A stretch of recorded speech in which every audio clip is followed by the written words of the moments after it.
It is 5 o'clock. We're glad you're with us. I'm Eric Weisfeld. Thanks for joining us. I'm Meredith Peterman. We're going to begin this evening with the story we first brought you last week, the body of fallen North Myrtle Beach Sergeant Gordon Best, now in its final resting place. This comes after family and friends honored his life and legacy at his funeral service this afternoon. It took place at the Alabama Theater in North Myrtle Beach. We have live team coverage of Sergeant Best's services, starting with Patrick Lloyd, who joins us live from the Southern Palms Memorial Gardens in North Myrtle Beach, where Best has been laid to rest. Patrick. Eric, Meredith, it is just one somber moment after another here in North Myrtle Beach today. Of course, like you mentioned, Best's final resting place right here at the Southern Palms Memorial Gardens in North Myrtle Beach. Just prior to his body being laid to rest here, his funeral service, of course, took place at the Alabama Theater just up the road from here. Capacity was limited today, meaning the public had to watch on a live stream, but hundreds of people were watching that live stream throughout the service. Several people close to Best spoke at his funeral service, including North Myrtle Beach Police Chief Tommy Dennis. He addressed Best's co-workers at the North Myrtle Beach Department of Public Safety during his speech.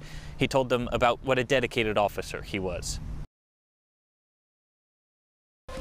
And DHEC gave a vaccine update this afternoon regarding its distribution process. We now have a number for how many appointments have been made now that hospitals are under that deadline.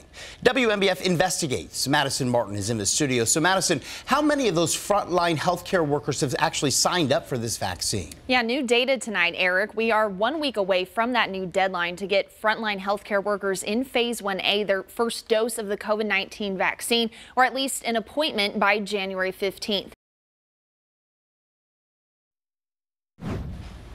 The NFL playoffs begin this weekend. The third game on the schedule for tomorrow will feature the Washington football team taking on the Tampa Bay Buccaneers right here on WMBF. Yeah, it is the first of two games airing right here this weekend. Here's Football Night in America's Mike Tirico, Rodney Harrison, and Tony Dungy with a look ahead to that big game.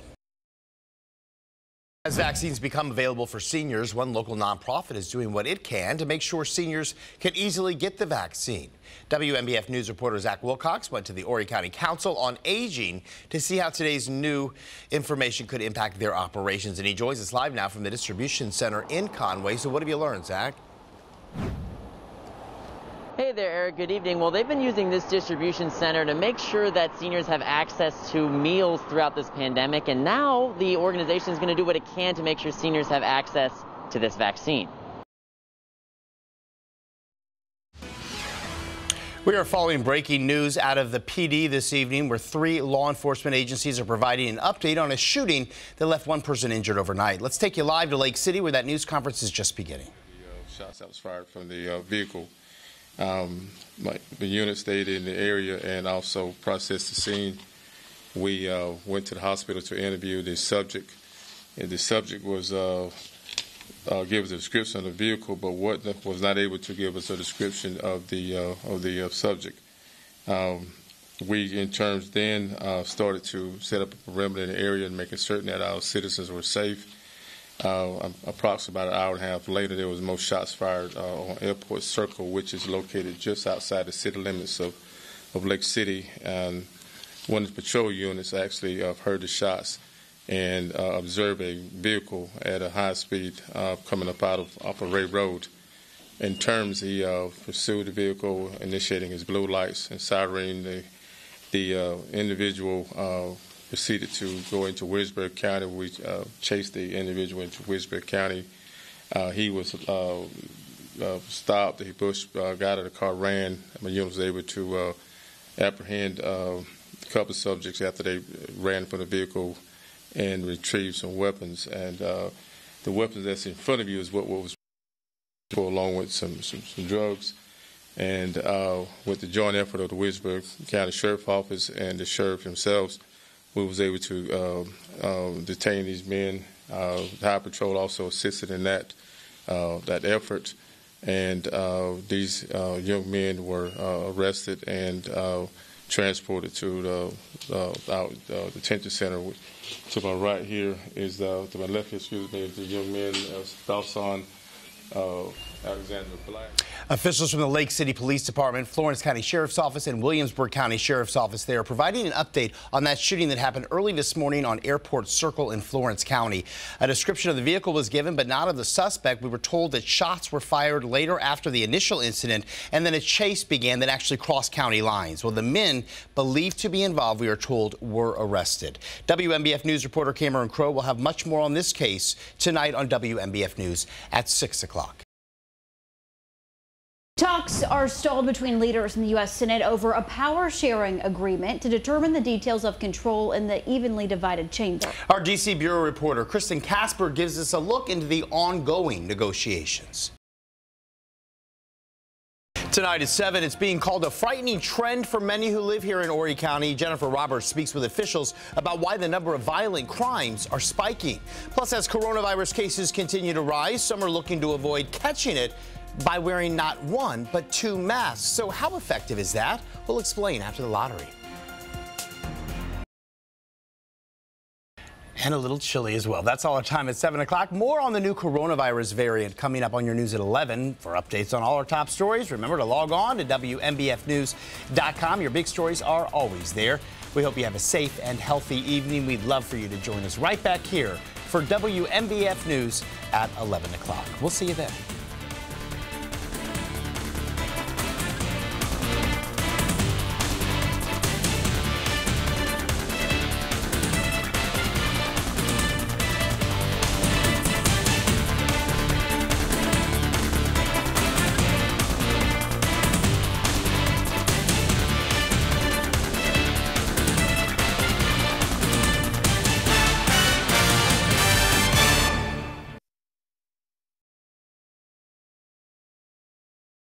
WMBF News starts with breaking news.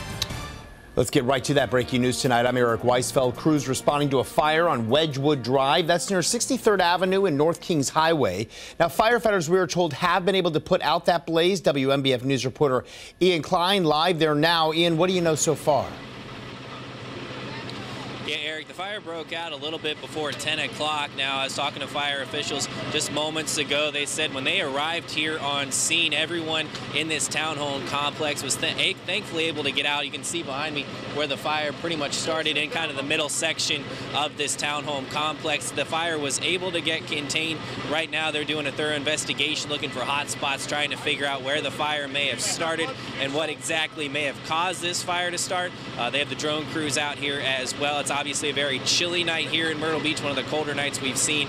So right now they're trying to figure out also displacement, where they can send these people that may have lost their home this evening. Again, this is off the Wedgwood Street area in between 65th Avenue and 63rd Avenue North, right off of Kings Highway. The crews are expected to be out here pretty late tonight as they conduct their investigation right now. But again, no major injuries reported. Right now, fire crews working on that investigation. Reporting live tonight in Myrtle Beach, Ian Klein, WMBF News. Ian, thank you. And we also just learned moments ago one person was killed in a Darlington County shooting. 2 other people were hurt. Sheriff says it happened on Swift Creek Road, that's south of Hartsville. No word on the conditions of the other 2 victims. The South Carolina Law Enforcement Division is helping with this investigation. But first, your certified most accurate forecast heading into the weekend. Meteorologist Robert Whitehurst joins us now. And Robert, we're talking more blankets, less air conditioning. Yeah, at least for the next couple of days. A group of cyclists are almost done with a 109-mile journey up the coast from Mount Pleasant to North Myrtle Beach. They're pedaling to honor and remember fallen officers in Horry County. WMBF News reporter Catherine Phillips joins us live in North Myrtle Beach. So, Catherine, when are they expected to actually finish this long journey? Eric, just about 2 minutes ago, 5 minutes ago, right about now, all of them have just arrived here in North Myrtle Beach at the Public Safety Building here. And after all those miles, they say all of them have a purpose, and it's to remember and honor the fallen. We're coming back in less than 5 minutes. We'll see you for WMBF News at 6 o'clock coming up next.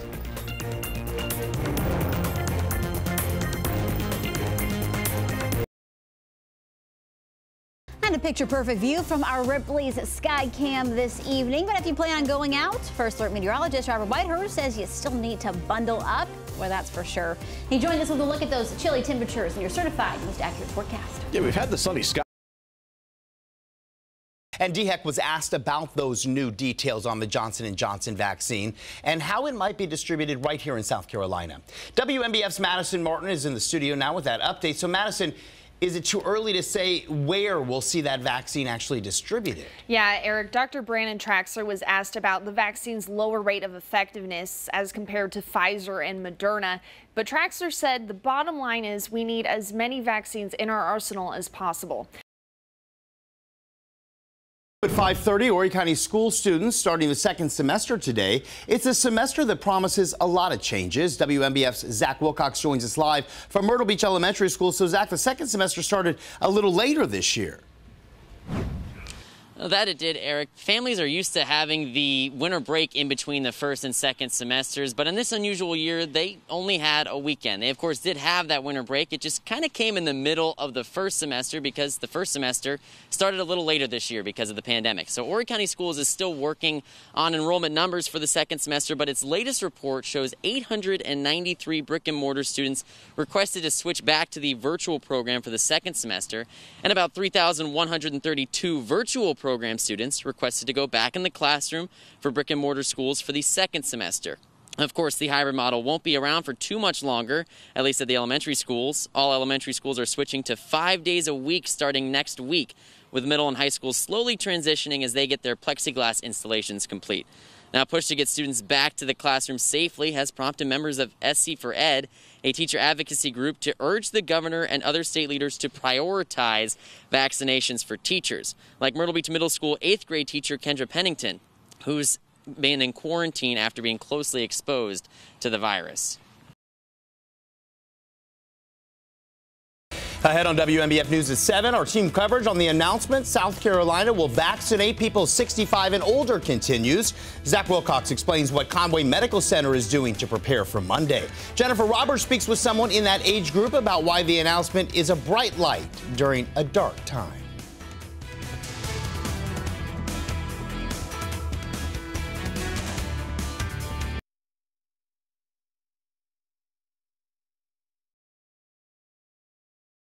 One South Carolina resident says being able to schedule her vaccine appointment Monday is a step closer to seeing all of her loved ones. WMBF reporter Jennifer Roberts joins us outside a DHEC office in Myrtle Beach to share more of this resident's touching story. Good evening to you, Jennifer.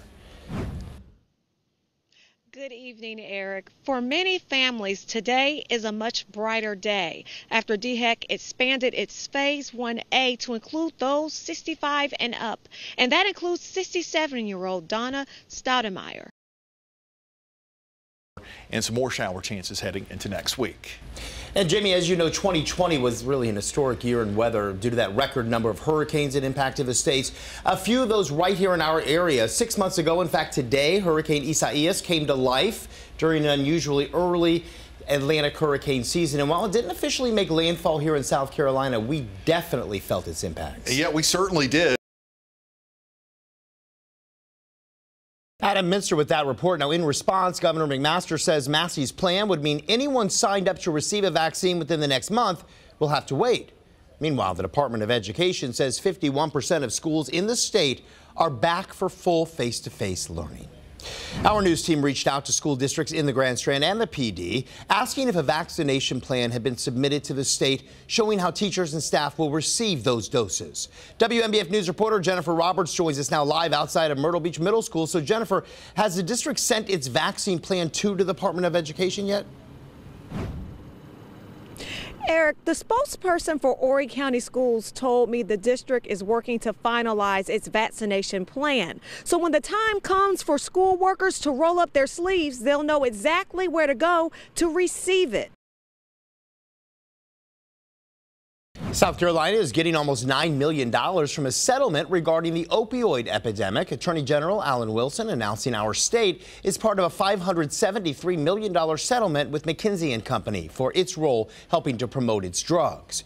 Meanwhile, North Carolina, which was also part of the settlement, will get almost $19 million. That's over the next 5 years. In North Carolina, Governor Roy Cooper proposing bonuses for teachers in the state. This is part of Governor Cooper's plan to allocate $4 billion of federal COVID-19 relief funds.